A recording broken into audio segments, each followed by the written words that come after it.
십계명 출애굽기 20장을 보도록 할게요. 출애굽기 20장 3절부터 17절까지 10가지 계명이 되겠어요. 11절을 보시면은 그 안식일을 지켜야 되는 이유를, 출애굽기 20장 11절에 보면 안식일을 지켜야 하는 이유를 거기서 정확하게 명시하고 있어요. 바로 창조의 어떤 그 리듬, 창조의 어떤 규칙, 창조 가운데에서 일곱째 날에 하나님이 쉬우셨고 그날을 복되게 하셨다. 그래서 이 창조와 관련하여서 안식일 계명의 이유를 설명하는 내용이 11절에 담겨 있어요. 그런데 그 신명기 5장 15절에 보면은 이제 안식일을 지키는 이유가 여기서 달라집니다. 창조에 대한 것으로 말하지 않고 애굽에서 너희를 구속하셨다 이렇게 돼 있어요. 그렇죠?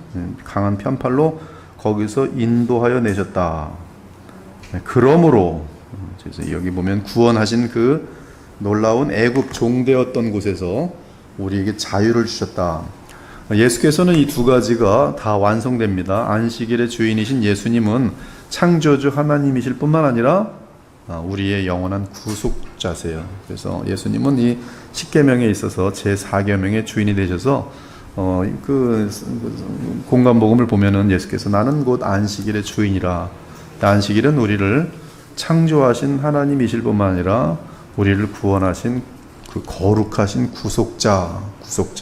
성경에 보면 계속 이 구약은 전체 그래서 구원하시는 거, 타락한 인간들을 죄로부터, 마귀의 권세로부터 이 구속하심이 우리의 안식과 맞물리는 것입니다. 그래서 이 안식이라는 것은 지금 우리에게는 창조의 리듬 속에서의 하나님의 완성을 기뻐하는 안식도 안식이지만 그것은 또 우리가 궁극적으로 새하늘과 새 땅에서 누릴 그 안식을 바라보게 하고 또 이미 임한 우리는 안식을 지금 주님 안에서 누릴 뿐만 아니라 더 함께 맞물려지는 것은 예수 그리스도의 십자가와 그리고 그로 인한 부활로 말미암는 구속이 우리에게는 바로 이 7일의 어떤 패턴 속에서 주의 날을 지켜야 되는 그런 구조가 되는 것이, 그래서 이 구속이라는 그것 때문에 구속의 완성이 되는 주의 날, 즉 6월절 날에 죽으시고 금요일 날 그리고 주일 날에 부활하신 부활의 날을 바로 이 신명기 5장에서 안식일을 지키는 그림자, 예표인 그 부분에서 완성인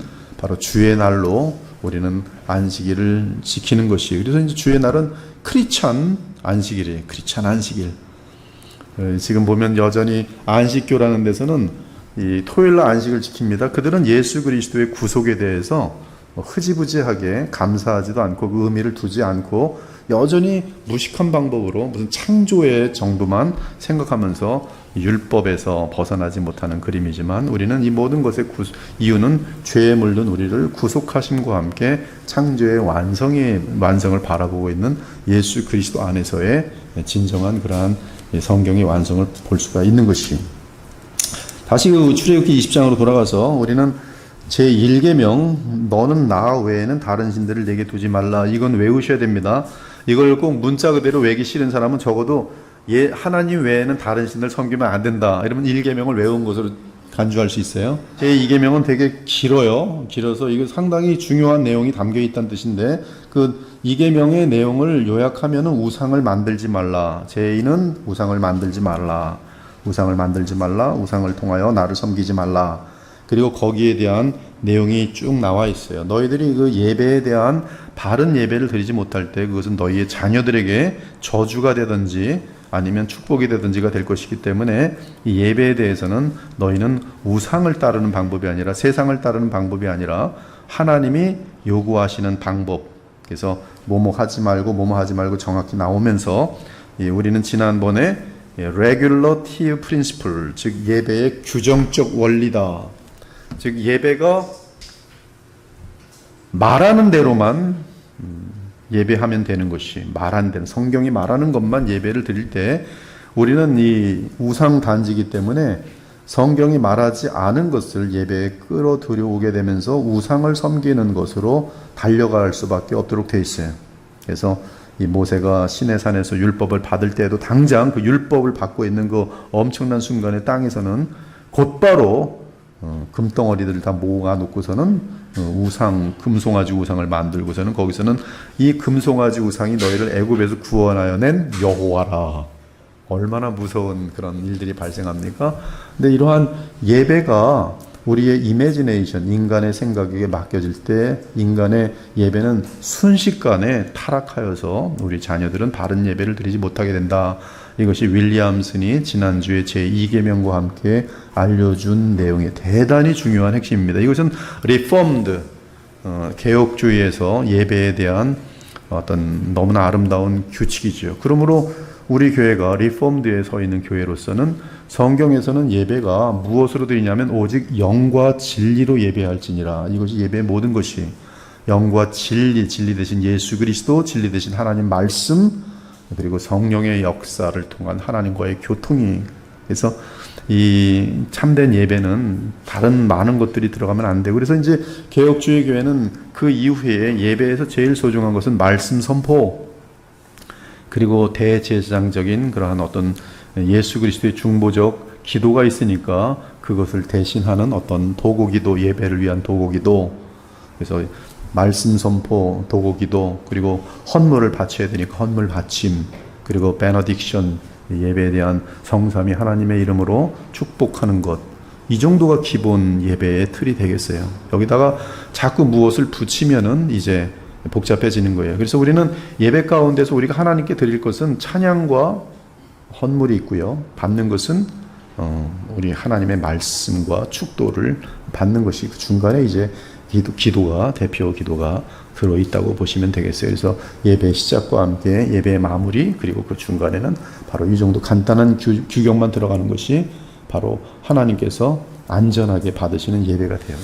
자, 제51문 제2계명에서 금하는 것은 무엇입니까?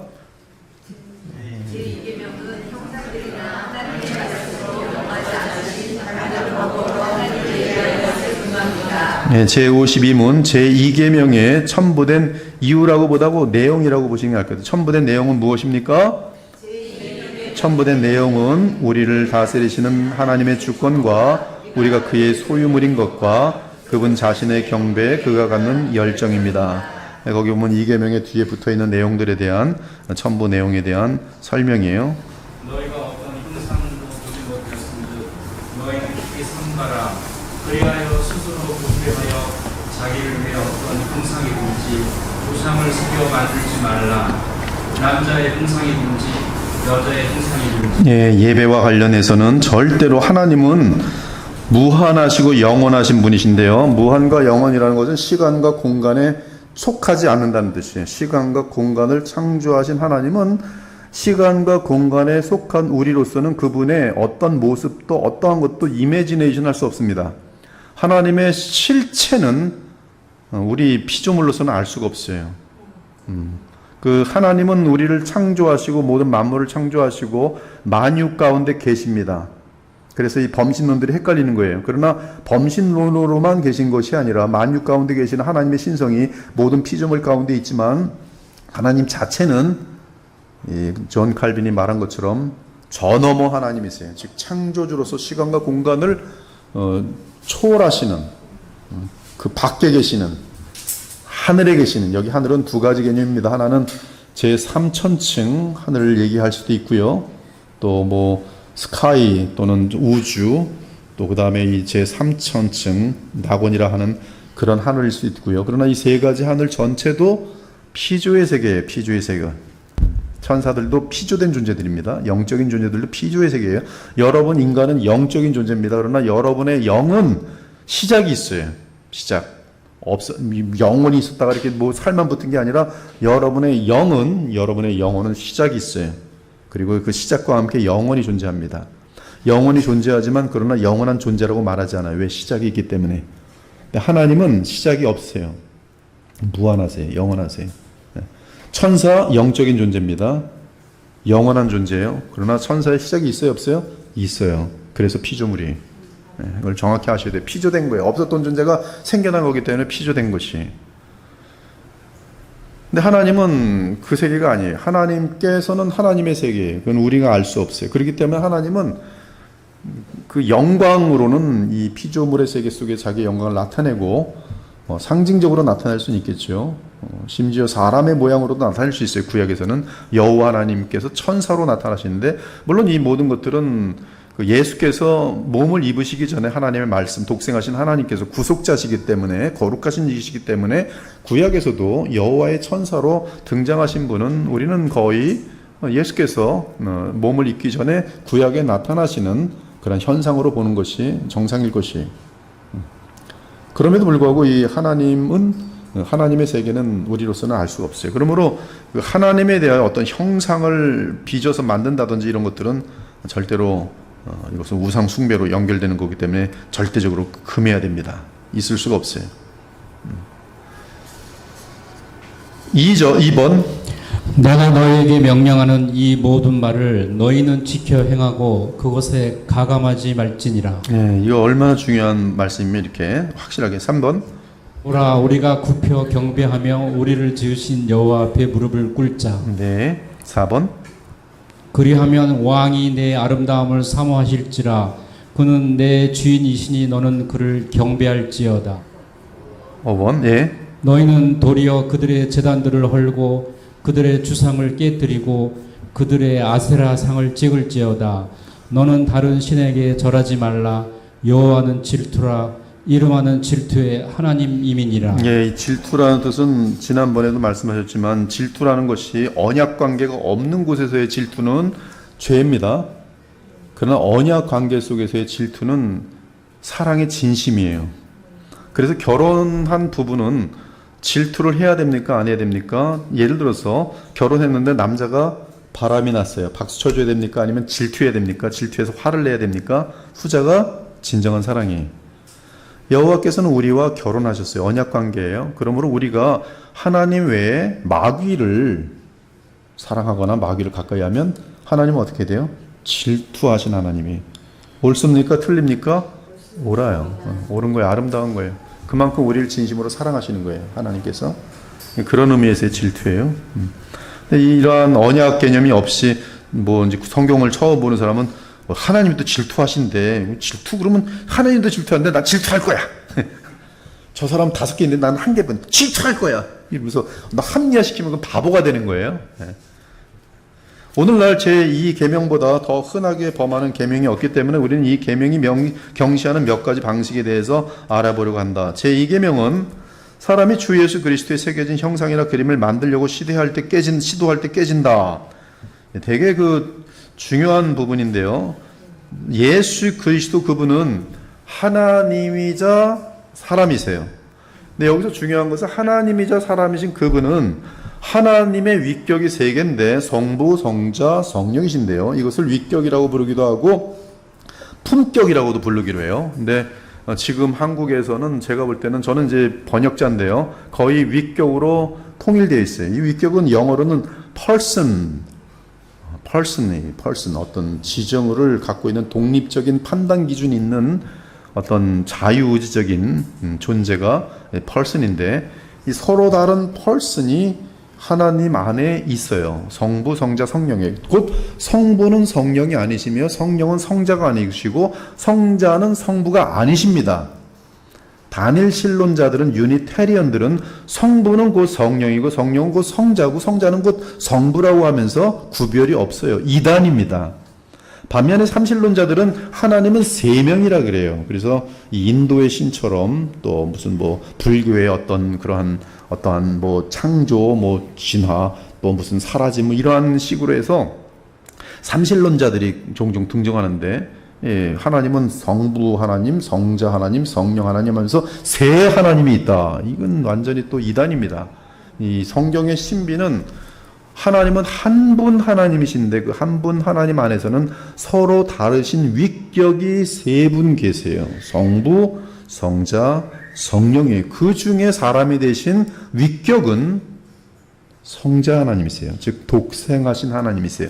그분의 이름은 말씀 하나님입니다. 성부가 사람이 되지 않으셨고 성령이 사람이 되지 않으셨고 오직 독생하신 하나님이 사람이 되셨어요.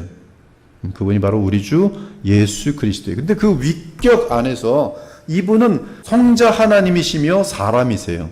성자 하나님이셔 참 사람이 그 위격 안에서, 성령은 성령으로서 신성으로의 위격만 있고 성부는 성부로서 신성으로서의 위격밖에 없는데, 예수께서는 마리아의 몸을 입고 잉태되시는 그 순간부터, 잉태되는 그 순간부터 그의 위격 안에는 참 사람이, 이건 시간과 공간 속에서의 존재인데요, 둘째 아담이 하나님의 독생하신 하나님의 위격 안에 포함되어 있어요. 그래서 예수 그리스도를 우리가, 나사렛 예수 그리스도를 볼 때는 이는 곧 하나님이시며 정말 참사람, 메시아, 중보자, 사람이세요. 여기에 이제 그리스도가 누군지에 대해서는 그 전까지는 이 동정녀 탄생 전까지기는 오직 하나님이시기만 한 말씀 하나님이지만, 그분이 우리를 위하여 사람이 되시는 순간부터 지금으로, 그때로부터 영원토록 한 예수 그리스도의 위격은, 즉 독생하신 하나님의 위격은 하나님이자 사람이세요.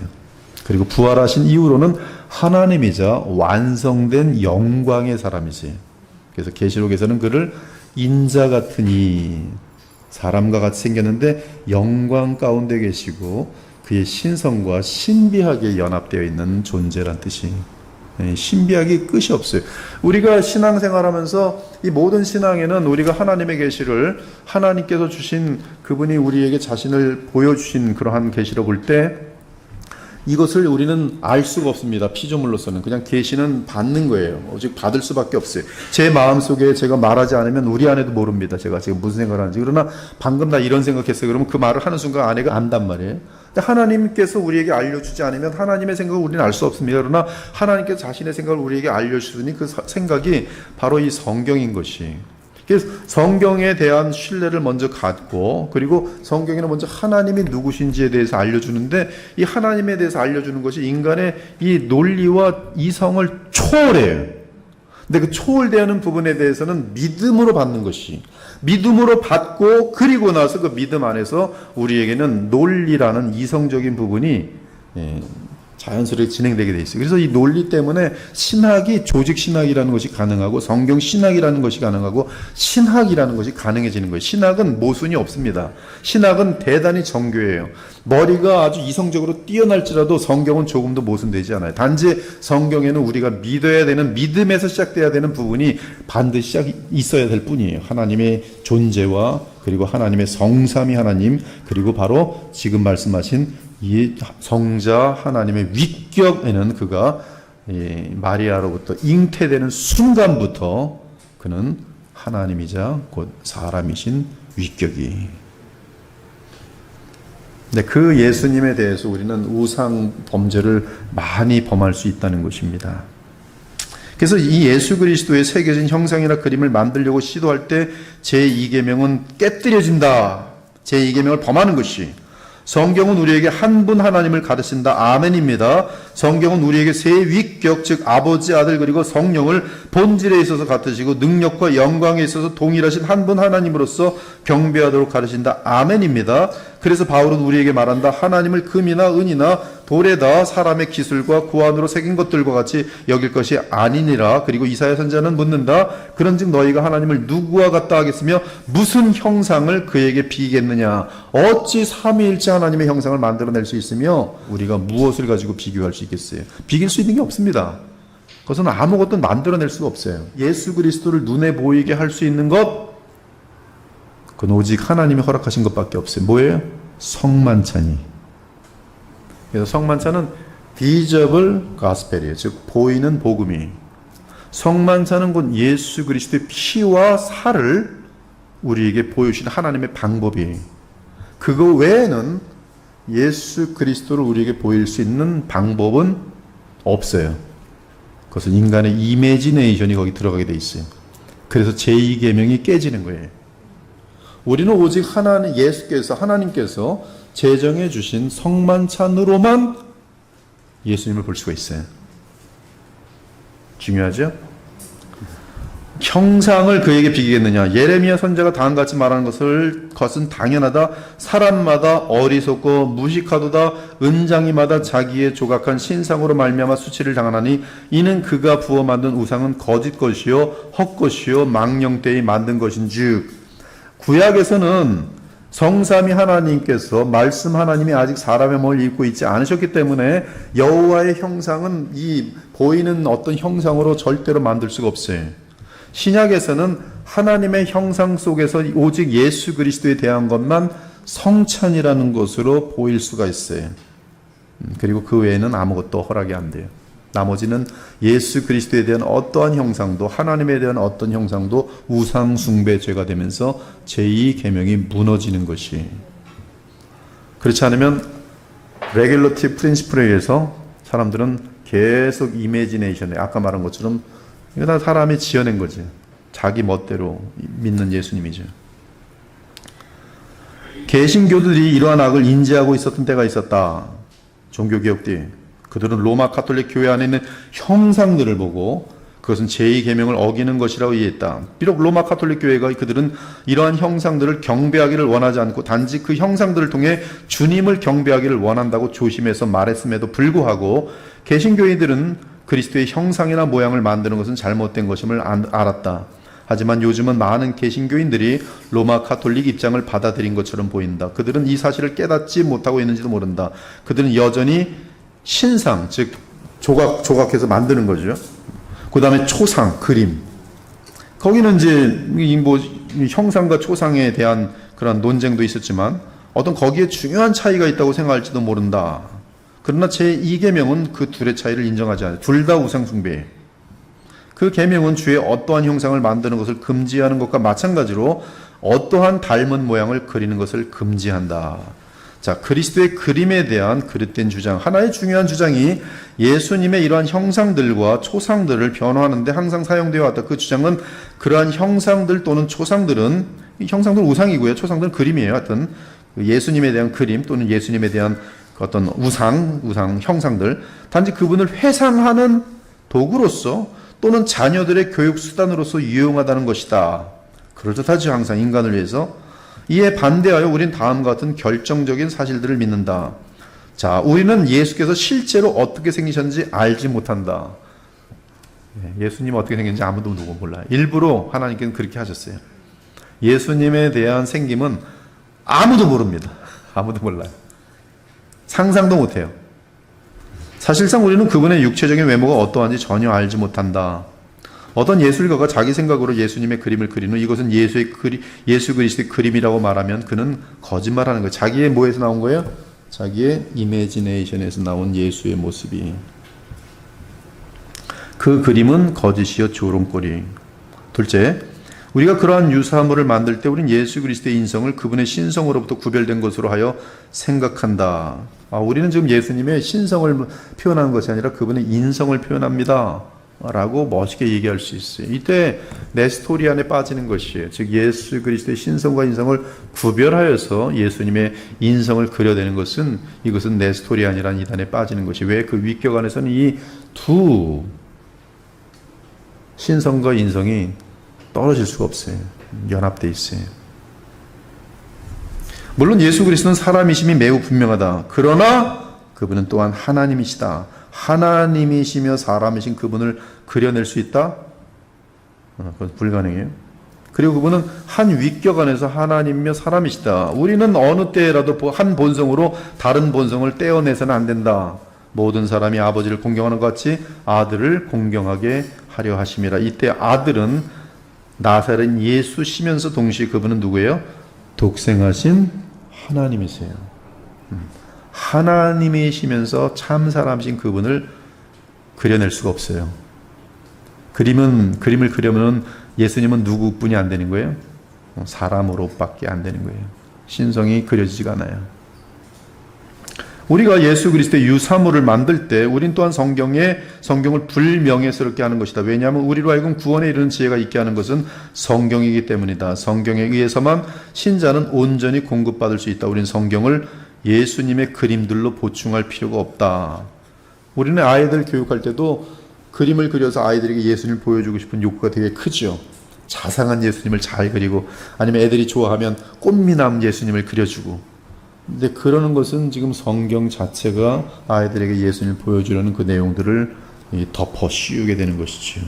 성경의 능력을 우리는 믿지 않는 것이 오히려 그들에게 그림 없이 성경으로만 예수님을 전달해 주는 것이 성경적이.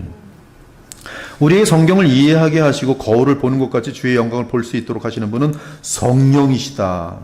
성령께서 예수님을 알게 하는 것이, 예수께서 친히 약속하셨어요. 보혜사가 오시면 그가 내 영광을 나타내리니, 즉 보혜사가 예수님의 영광을 나타내요. 내 것을 가지고 너희에게 알리겠습니다. 그러므로 우리가 예수님의 유사물을 만들 때 우리는 성령을 불명예스럽게 하는 것이다. 즉 우리는 유사물을 통해서 예수님을 알리고자 하지만 예수님을 알리는 분은 누구십니까? 성령이세요. 유사물이 아니라. 그러므로 우리는 예수님을 알리기 위해서는 누구를 의지해야 됩니까? 성령을 의지하고 말씀대로 예수님을 알려주면 되는 것이.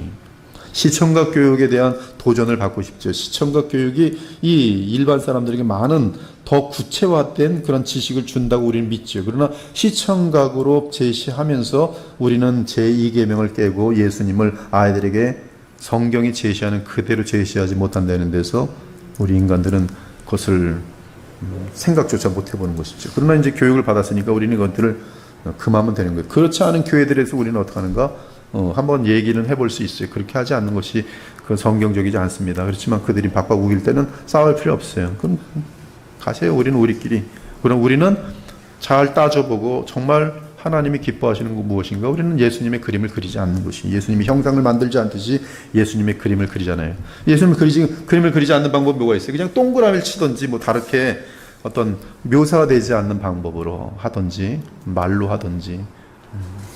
왜냐하면 우리에게 구주를 보여주는 것은 성령의 큰 기쁨이기 때문이다. 존 칼빈은 말하였다. 일상의 경험을 보면 하나님의 형상으로 지음받은 사람은 그 형상을 닮은 어떤 우상이나 그림을 얻을 때까지는 결코 만족하지 못한다는 것을 가르쳐준다. 인간은 끝까지 눈과 귀를 만족시켜 주는 것을 찾아요.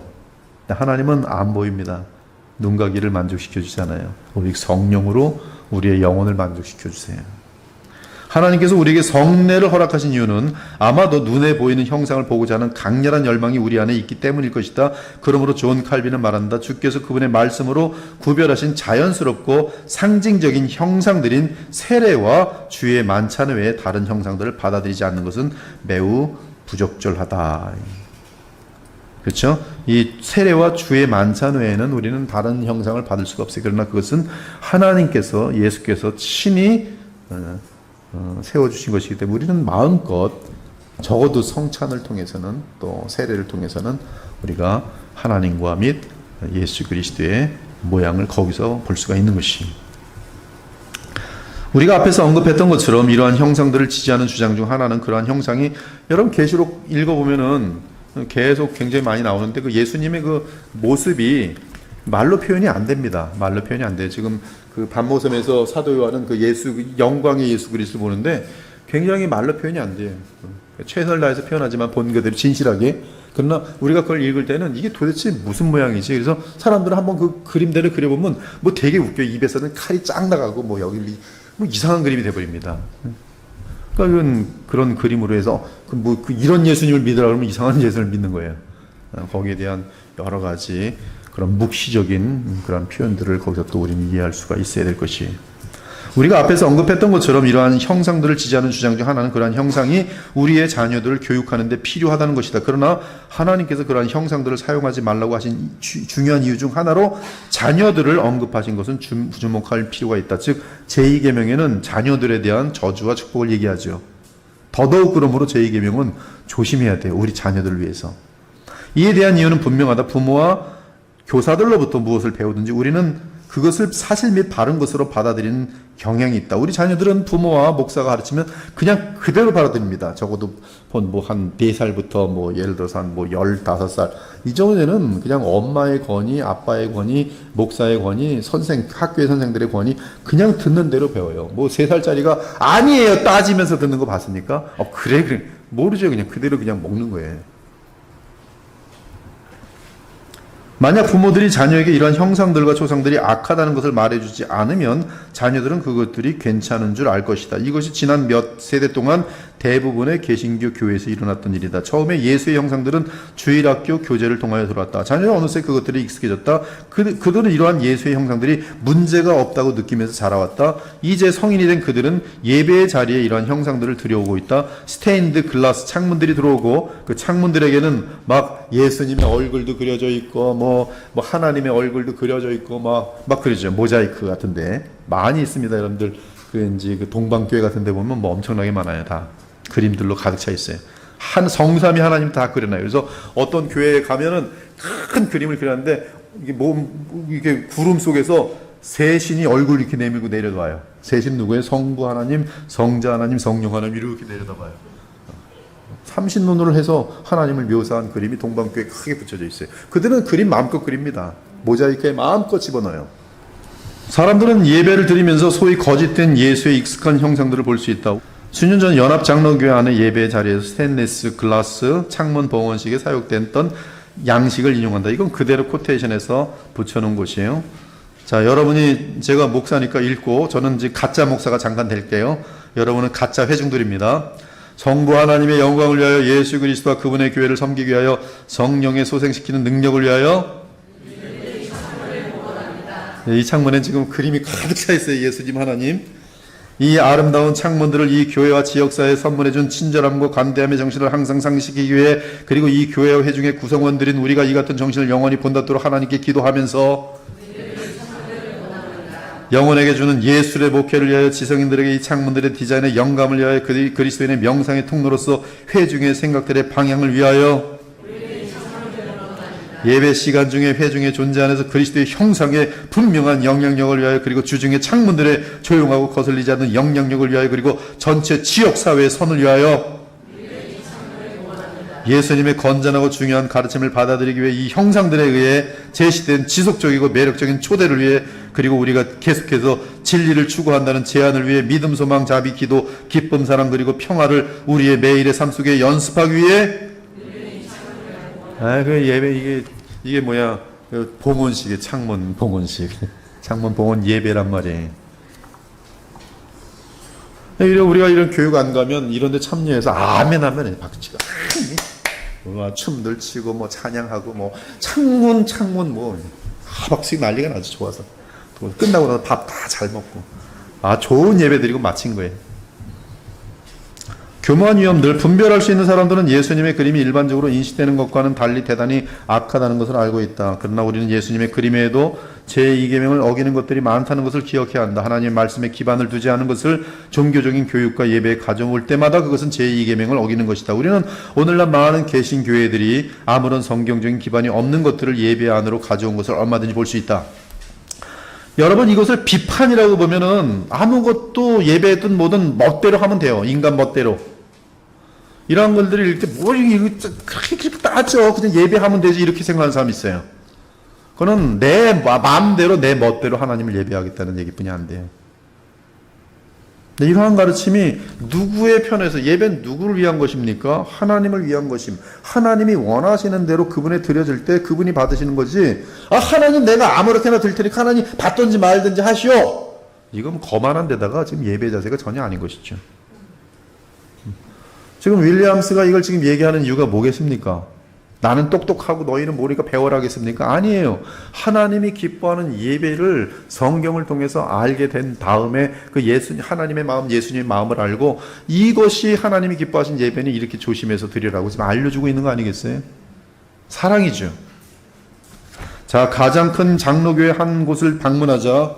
자, 이제부터 봅시다. 어쩌면 지금 현대교회의 많은 모습일 수 있어요. 여기 이제 큰 장로교회, 대형교회요. 예배 센터라고 불리는 젊은이들을 위한 공간이 있다. 그 센터에는 성경이 아닌 제단이 있어요. 예배 제단. 불타는 촛불들이 있어요. 예배 센터에 촛불이 있어요. 향이 잘 납니다. 제단 위에는 그리스도의 형상이 있다. 그 앞에서 우리는 그러한 것들에게 벗어나려고 많은 고통을 당하였던 우리의 선조의 자녀들이 종교개혁을 일으키면서 이 모든 것들을 무너뜨리는데 그 후손들이 이제는 고개를 숙이고 있는 것을 본다. 이제 우리는 거대한 오르간 연주를 듣는다. 예배가 곧 시작될 것이다. 그래서 우리는 속히 성소로 간다. 여기서 우리는 가련한 사람들이 황홀한 중에 앉아서 오르간 콘서트에 귀를 기울인다. 윌리엄스가 예배를 콘서트라 그랬어요. 예, 콘서트가 된 교회가 많이 있다고 본 거죠. 그 당시도 벌써 1970년대입니다. 이 글이 쓴 게 1970년대 미국의 많은 교회들이 벌써 예배가 콘서트가 돼. 콘서트.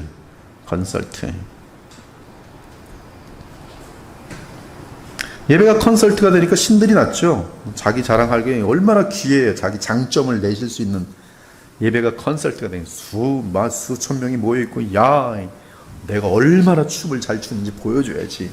내가 얼마나 노래를 잘하는지 보여줘야지. 얼마나 악기를 잘 내가 다루는지 보여줘야지. 콘서트를 딱 얼마나 좋은 게입니까? 행렬이 시작된다. 사람들은 천천히 행진한다. 그들은 특별한 종교적인 예복을 입고 있다. 갑자기 목사들도 그렇고 쫙 뒤를 따르는 사람들이 예복을 쫙 입고 갑니다. 거룩해 보이죠. 경건해 보인다.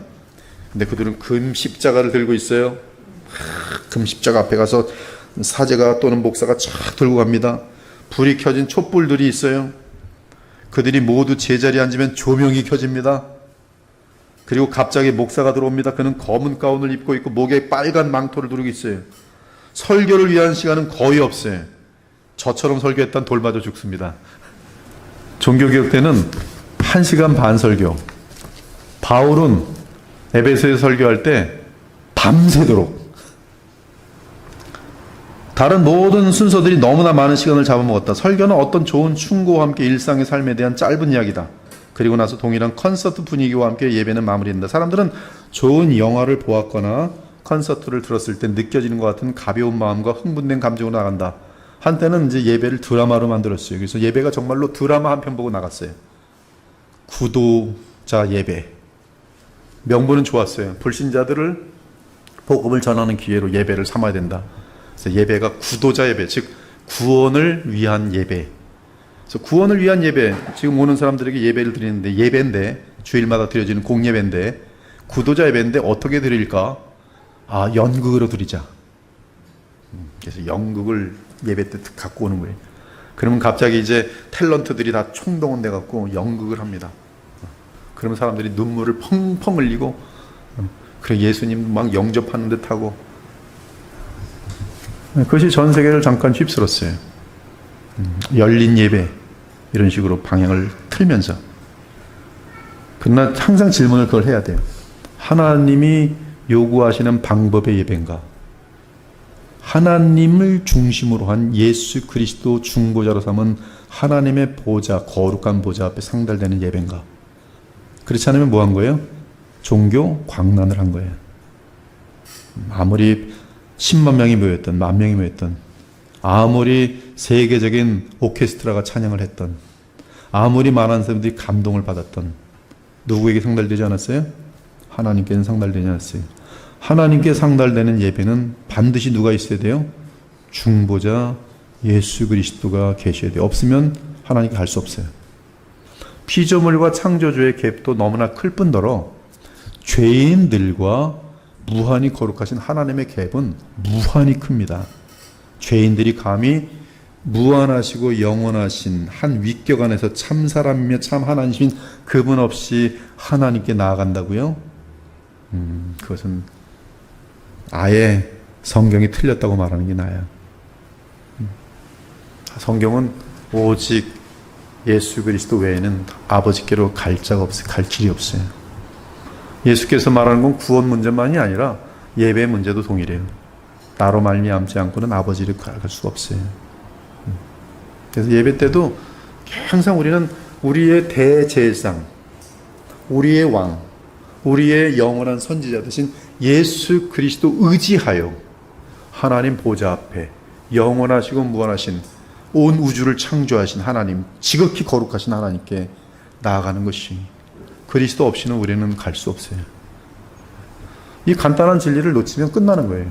예배는 성립되지 않아요. 성립되지 않으면 뭐 하는 거예요? 분명 말합니다. 그냥 종교적 광란이에요. 그 광란은 이방 세계에도 얼마든지 있어요. 얼마나 예배 많이 드리는데요. 무당들이 얼마나 예배를 많이 하는데, 제사를 많이 드리는데, 이슬람 얼마나 기도 많이 하고 예배 많이 드리는데요. 알라에게. 문제가 뭐예요? 중보자가 없어요. 사람으로 오신 메시아가 없어요. 하나님이 없어요. 우리를 구속하신 구속의 내용이 없어요. 다 가짜 예배, 가증한 예배, 하나님이 받으실 수 없는 예배. 동일한 콘서트 분위기로 마무리된다. 사람들은 좋은 영화를 보았거나 콘서트를 들었을 때 느껴지는 것 같은 가벼운 마음과 흥분된 감정으로 나간다. 그러나 그 누구도 이 예배 중에 거의 처음부터 끝까지 제2계명을 어겼다는 사실을 깨닫지 못한다. 윌리엄스가 감탄사를 썼습니다. 중요한 핵심, 이와는 대조적으로 요리문답의 저자들이 보여주었던 예배의 꾸밈 없는 단순성은 놀라울 정도다. 그리고 대다수의 개신교 교회들이 로마 카톨릭 방향으로 움직이면서 그 단순성은 점점 더 주목을 받고 있다. 많은 사람들이 이제 가니까 단순하게 예배를 드리고자 하는 사람들은 이제 더 그것이 중요해지는 것이, 우리는 이 같은 높은 기준에서 벗어나지 않겠노라고 결단하도록 하자. 순수하고 단순한 예배를 유지하겠노라고 주님께 맹세하자. 이 단어가 굉장히 강합니다. 우리 교회도 맹세해야 돼요. 왜? 우리는 우상단지라 이러한 맹세하지 않으면 다시 언젠가 순식간에 찬양팀을 빙자하여서 예배가 부패하기 시작하고, 뭔가 또 찬양대를 빙자해서도 심지어 예배가 부패하기 시작하고, 뭔가 더 재미난 살짝살짝 사람들을 더 많이 모으면서 구원하는 게 더 하나님이 기뻐하지 않을까. 실용적인 입장에서 뭔가 계속 추가시키고, 우리는 그냥 신령과 진리로 예배하는 것, 항상 거기다가 집중해야 돼. 말씀, 오직 예수님. 그리고 하나님께서 우리에게 그렇게 하도록 명하셨다는 사실을 확신하면서 그렇게 하자. 그분은 하나님이시고 우리는 그분의 백성이다. 무엇보다도 우리가 이것을 행하면 하나님께서 우리의 자녀들과 그 후손들에게까지 이 풍성한 영적인 유익을 주실 것이라는 확신을 가지고 기뻐하도록 하자. 이것이 제2계명에 첨부된 약속이기 때문이다.